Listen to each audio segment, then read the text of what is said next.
Amado povo de Deus, estou de volta. Depois de um ano, né? Meu último vídeo foi de um ano atrás.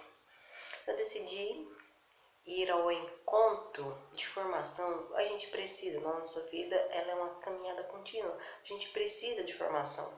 E eu fui atrás dessa formação para melhor me engajar sobre a doutrina da igreja. Fui estudar a doutrina da igreja, fui estudar a história da igreja, fui devorar a Sagrada Escritura, fui ler livros de biografias de santos para ter a concretização de que o que eu estou falando é a pura verdade, aquilo que manda a Santa Mãe Igreja.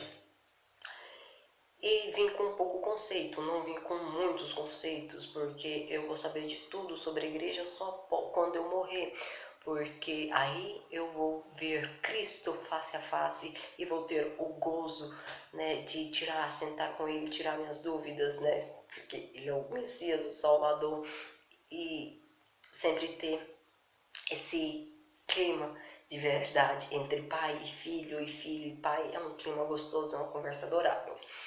Mas hoje, nessa volta, depois de um ano, eu vim falar sobre a humanidade e o temor de Deus.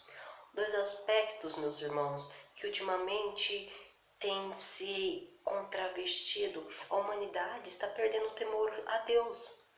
A humanidade está se desagarrando do amor e do temor de Deus. E quando falamos desse temor, né, a gente tem que, nos trazer uma coisa muito recente. Nós estamos passando, o mundo inteiro passando por um momento de dificuldade, uma pandemia, essa pandemia de coronavírus, desse Covid-19. A gente fica nos perguntando o porquê disso, o porquê daquilo. E eu perguntando para Deus, Pai, mas por que o motivo disso? Por que o motivo dessa pandemia? O que o Senhor quer nos mostrar? Porque todo mal que vem ao mundo tem que ter um bem, tem que ter uma solução viável para este mal. E eu perguntando para Deus, Ele me deu uma resposta. E essa resposta eu vim dar a vocês porque pode ser a dúvida, o ponto de interrogação de muitas pessoas, o porquê disso. Amado, para dar uma introdução do temor de Deus, para falar um pouco do motivo real dessa pandemia, a gente precisa viajar na história. A gente precisa viajar na história, mas não no ano de 1500, não no ano 300, não no ano 200. Vamos bem mais. José, na fundação da igreja, quando Cristo veio à Terra, também não. Vamos voltar na história muito bem voltada. Vamos lá para um período da história que a história chama de pré-história. Vamos lá para a idade da pedra lascada. Vamos lá para o período paleolítico e neolítico. Vamos viajar na história bem. Vamos lá para a era de Noé. Vamos conceitualizar um pouco. Deus criou o mundo, criou o céu e a terra, colocou o povo sobre o mundo, o pecado entrou no mundo, o pecado original através de nossos pais Adão e Eva, o pecado veio no mundo e tudo mais. E passados os anos, transcorrido inumeráveis séculos, a humanidade estava desagarrada do amor de Deus, estava desagarrada ao temor de Deus.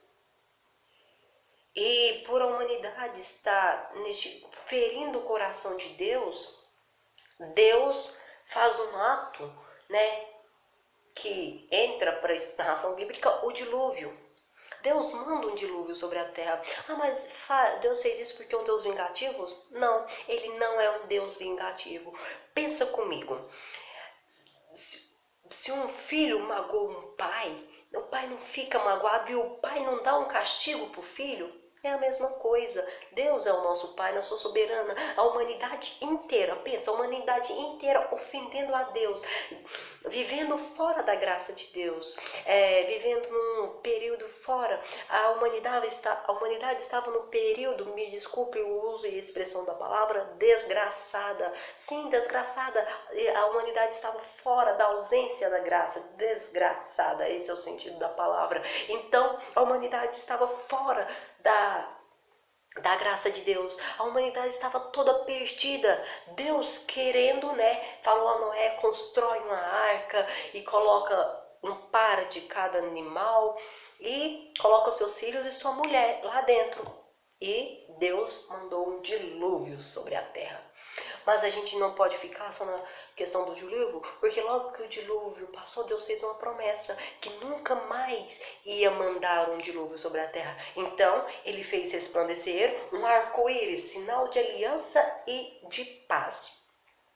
Continuando na história, vamos para o povo hebreu, Vou dar mais argumentos para vocês. O povo hebreu vivia na escravidão no Egito e Deus mandou Moisés e tirou aquele povo, fez eles transcorrer a pé enxuto o Mar Vermelho até chegar à terra que corre leite e mel. Deus fez essa promessa para o povo hebreu.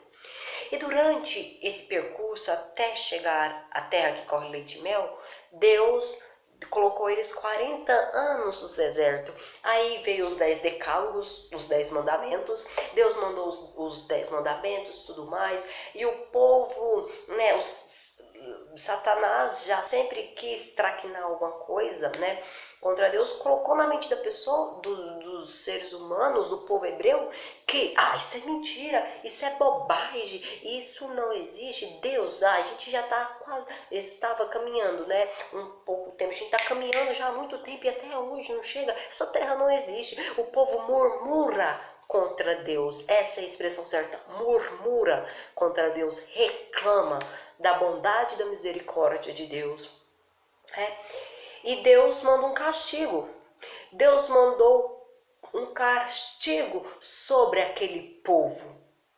Mas por que Deus? Não, porque Deus ama. Porque novamente Deus ficou ferido com a ação do ser humano.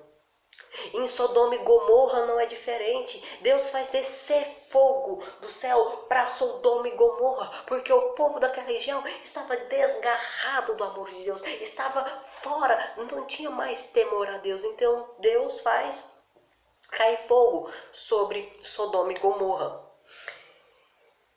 E agora, saindo deste período antes de Cristo, depois disso Deus teve vários conflitos entre Deus e o homem, que a gente não pode, se colocar o vídeo fica muito extenso, mas aí veio Jesus Cristo, Deus prometeu o Salvador veio sobre a terra e continuou, fundou-se, gerou-se a sua santa igreja e Deus continuou no seu desígnio maravilhoso.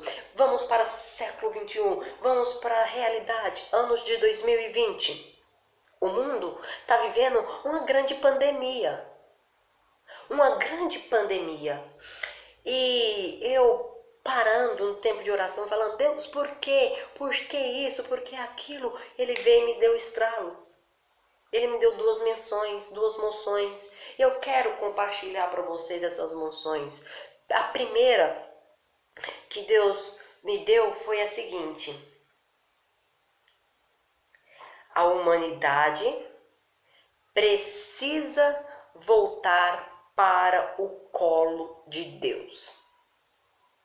A humanidade precisa voltar para o colo de Deus. A humanidade perdeu o temor a Deus. A humanidade precisa voltar, experimentar, mergulhar no primeiro amor. Eles precisam voltar no amor de Pai. Eles precisam voltarem no amor de Cristo. Então Deus, na sua infinita misericórdia, como eu falo, todo mal há um bem no final disso. Então, um estralo, o porquê dessa pandemia? A humanidade precisa voltar ao colo de Deus. A humanidade está desgarrada ao amor de Deus. A humanidade está sem o amor de Deus, sem a verdadeira essência. Nossa verdadeira essência é Deus. E ainda vou mais, sabe? Tantas outras doenças acontecem, Vira e mexe, surge uma, surge outra. Mas por que isso? Porque nós estamos fora do amor de Deus, do temor a Deus. A gente está colocando outras coisas ao nosso centro. Vamos citar a história mais uma vez. A gente precisa voltar ao teocentrismo, colocar Deus no centro da nossa vida. Colocar Deus, Ele que é tudo para nós, Ele que é o nosso Pai, Ele que é o nosso Criador, a gente precisa voltar a Ele e colocar de novo Ele o centro da razão, porque Ele é o centro de nossa vida. Frei Gilson, numa canção linda que ele fala, ele pega e fala: Tu és o centro da minha vida, Tu és a razão da minha alegria, não quero tirar os teus olhos de ti. Amados, quando a gente experimenta desse amor, quando a gente conhece o amor de Deus, a gente não quer tirar os olhos dele, a gente quer que ele seja o centro da nossa vida, a nossa vida muda, a nossa experiência, a nossa concepção muda. Muda. E Deus vem sempre querendo colocar algo novo, uma história nova nas nossas vidas. Então Deus sempre no seu magistério, no seu desígnio maravilhoso, Ele vem nos colocar algo impertonante, né? E como eu havia falado, não há para desesperar, né? O Papa Francisco deu a benção, Albert deu a benção lá em Roma, né? A benção de Roma para o mundo, vou falar a tradução dela, né? A benção de Roma para o mundo, o Papa deu, e ele só dá essa ocasião quando é eleito, né? Quando ele é eleito sucessor de Pedro, no Habemus Papa, na Páscoa e no Natal. Mas não, o mundo estava tão assim que ele deu, o mundo está tão assim que ele deu essa benção de Roma para o mundo. E ele vai na sua homilia, ele pega e ele fala sobre o evangelho do Sermão da Montanha. E Cristo está, desculpa, Sermão da Montanha não, ele fala sobre o evangelho da tempestade, de Jesus acalma a tempestade, porque Jesus estava no barco, ele cita que Jesus estava no barco, e ele pega e fala, a tempestade vai passar. E de fato a tempestade, esse momento de pandemia vai passar. Isso é só para ver o tamanho da nossa fé, o tamanho do nosso temor. Porque isso é um reflexo, porque a humanidade está se desgarrando, está saindo do amor e temor de Deus. Né? E continuando, eu falei que Deus havia me dado as duas menções. A outra que ele me deu foi a seguinte: a família está se desunindo. A família está se desunindo cada vez mais. E Deus, no seu infinito propósito magnífico, como eu havia falado, a todo mal há um bem. Deus colocou, ele arrumou um modo para unir a família. Essa pandemia colocou pessoas em quarentena, juntou a família que estava desagarrada, família que não se conversava, não tinha diálogo, porque não dava importância, porque era só trabalho, e não dava importância à família. Deus uniu. Ele arrumou um jeito, ele é magnífico, ele arrumou um jeito de unir a família. Né? Ele arrumou um jeito para que as pessoas também entram em plena oração, né? As pessoas estavam fora, não estavam dando atenção a Deus, e ele arrumou também para as pessoas, para a humanidade entrar em oração. Quantas pessoas estão fazendo novenas, estão rezando terço e rezando, ele arrumou um jeito de unir, ele arrumou um jeito de unir a atenção voltar toda para ele em dois aspectos fundamentais da nossa vida: Deus e a família. Deus e família, duas coisas essenciais, a verdadeira essência do ser humano está aí, Deus e família. Ele arrumou um jeito de... O ser humano estava desagarrado dessas duas coisas e ele arrumou um jeito de unir. Ele arrumou um jeito de trazer a união novamente. Então, não há motivo para se murmurar, não há motivo. Deus, tudo um propósito, todo o mal tem um bem e esses são os bens. Deus quer que a gente volte ao nosso coração a Deus. Acho que já passou da hora de a gente acordarmos, né? E de ver que a gente precisa voltar o nosso coração em Deus, voltar o nosso coração no amor de paz. Porque tudo que acontece na nossa vida, a gente não pode culpar Deus. Isso está sendo um pouco dos reflexos das nossas ações. Então pensa, volta, coloca Deus no centro. A humanidade está precisando disso. Deus precisa ser o nosso centro. Deus precisa ser a razão da nossa vida. Não vamos tirar os olhos dele. Vamos mergulhar no amor de Pai. Porque ele está fazendo isso? Porque não ele é justiceiro, porque ele é misericórdia, porque ele nos ama. Deus é amor, e o amor de Deus, e ele quer que todos nós retornemos ao primeiro amor. Louvado seja nosso Senhor Jesus Cristo, para sempre seja louvado, em nome de Maria Santíssima. Nossa Senhora da Saúde, rogai por nós. Muito obrigado você que acompanha, né? Então vamos pedir que Deus ele possa sempre nos guiar neste caminho e que ele nos livre dessa pandemia e de outras doenças. Deus ele, né, na vossa infinita misericórdia. Bendito seja o nome de Jesus, ele que é Pai, Filho e Espírito Santo.